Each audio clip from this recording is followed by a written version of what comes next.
হয় সেইজন ব্যক্তিক মই উজৈৰ আলাইহিসসালামে যেনেকে ইয়াকিন নাছিল ইমান নাছিল সেই ইমানৰ ইয়াকিন তেহেঁতৰ দিলত ভৰাই দিম আৰু যি সোৱাব আছিল উজৈৰ আলাইহিসসালামে পাইছিলে সেই সোৱাব তোমাৰ উম্মতক দান কৰিম সুবহানাল্লাহ।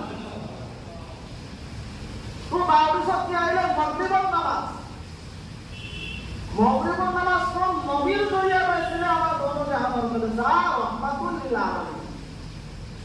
আমি সকলোৱে জানো হযৰত আইয়ুব আলাইহিস সালাম হযৰত আইয়ুব আলাইহিস সালামক আল্লাহ পাক ৰব্বুল আলামিন ঈমানৰ পৰীক্ষা কৰিছিল।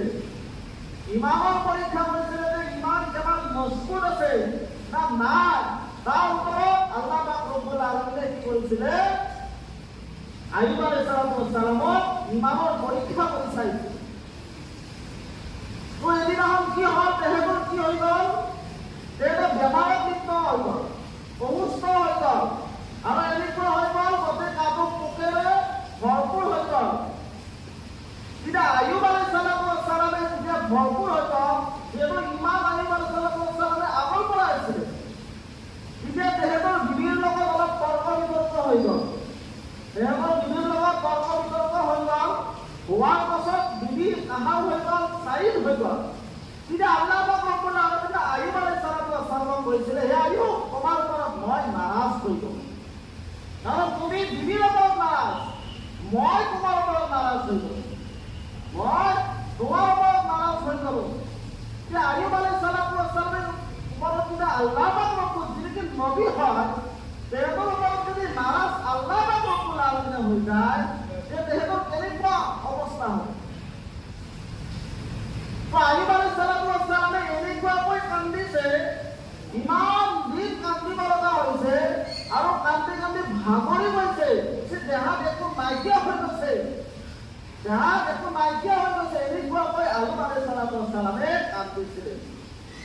আৰু আইয়ুব আলাইহিস সালামে কি কৰিলে কান্দি কান্দি 4 ৰাকাত নামাজ আল্লাহৰ ৰাজি হিচাপে পঢ়িবলৈ ধৰিলে।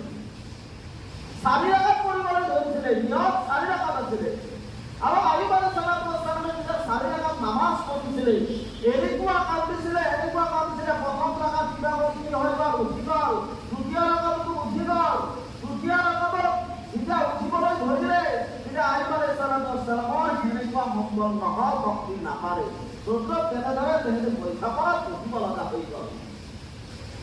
তেহেঁতে বৈঠকত পঢ়িব লগা হৈ গ'ল আইয়ুব আলাইহিস সালাম। তেতিয়া আল্লাহ পাক ৰব্বুল আলামিনে এনেকুৱা ৰাজি হৈ গ'ল তেহেঁতৰ ওপৰত, কান্দি কান্দি ভাগৰি গৈছে, বল নাইকিয়া হৈ গৈছে, শক্তি নাইকিয়া হৈ গৈছে, যেনেকি চিন্তাৰ পৰাই উঠিব নোৱাৰিলে। সেইজন ব্যক্তিক আল্লাহ পাক ৰব্বুল আলামিনে ক'লে হে আইয়ুব তোমাৰ ওপৰত মই ৰাজি হৈ গ'লো আৰু তোমাৰ ওপৰত মই ৰাজি হৈ গ'লো আৰু তুমি 4 ৰাকাতৰ নিয়াত কৰিছিলা কিন্তু 3 ৰাকাত হৈ গ'ল। মই দৌৰ জাহানৰ বাদশাহ ৰহমাতুল লিল আলামিনক মই 3 ৰাকাত তেহেঁতৰ উম্মতৰ কাৰণে দিম আৰু যিজন উম্মতে যেনেকৈ আইয়ুব আলাইহিস সালাম 4 ৰাকাত পঢ়িছিল 3 ৰাকাত হৈ গ'ল। 3 ৰাকাত হোৱাৰ পাছত আইয়ুব আলাইহিস সালামক আল্লাহ পাক ৰব্বুল আলামিনে কৈছিলে যে তুমি 4 ৰাকাত পঢ়িবলৈ বিচাৰিছিলা কিন্তু 3 ৰাকাত পঢ়িলা, 4 ৰাকাতৰ যি সোৱাব আছে মই 3 ৰাকাতত মই তোমাক কি কৰিম সোৱাব দান কৰিম সুবহানাল্লাহ।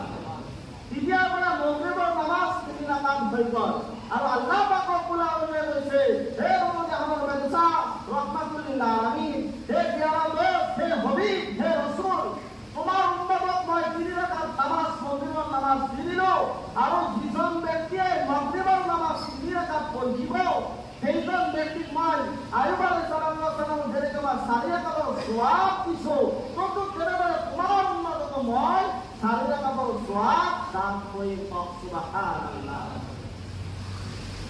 তাৰপৰা আহিলে আইয়ুব আলাইহিস সালামৰ পৰা কি হৈ গ'ল মাগৰিবৰ নামাজ আহি গ'ল। প্ৰথম পাইছে হযৰত আদম আলাইহিস সালাম, যিজনে ফজৰ কৰিব আদমৰ সোৱাব দান কৰিব, যিজনে জোহৰ কৰিব ইব্ৰাহিম আলাইহিস সালামৰ সোৱাব দান কৰিব, যিজনে আছাৰ কৰিব আছাৰ কৰিব উজৈৰ আলাইহিস সালামৰ সোৱাব দান কৰিব আৰু যিজনে মাগৰিব পঢ়িব তোমাৰ উম্মতে যদি মাগৰিব পঢ়ে নহয় সেইজন ব্যক্তিক মই 3 ৰাকাতৰ নহয় 4 ৰাকাতৰ সোৱাব দান কৰিম সুবহানাল্লাহ। কৈছিলে হযৰত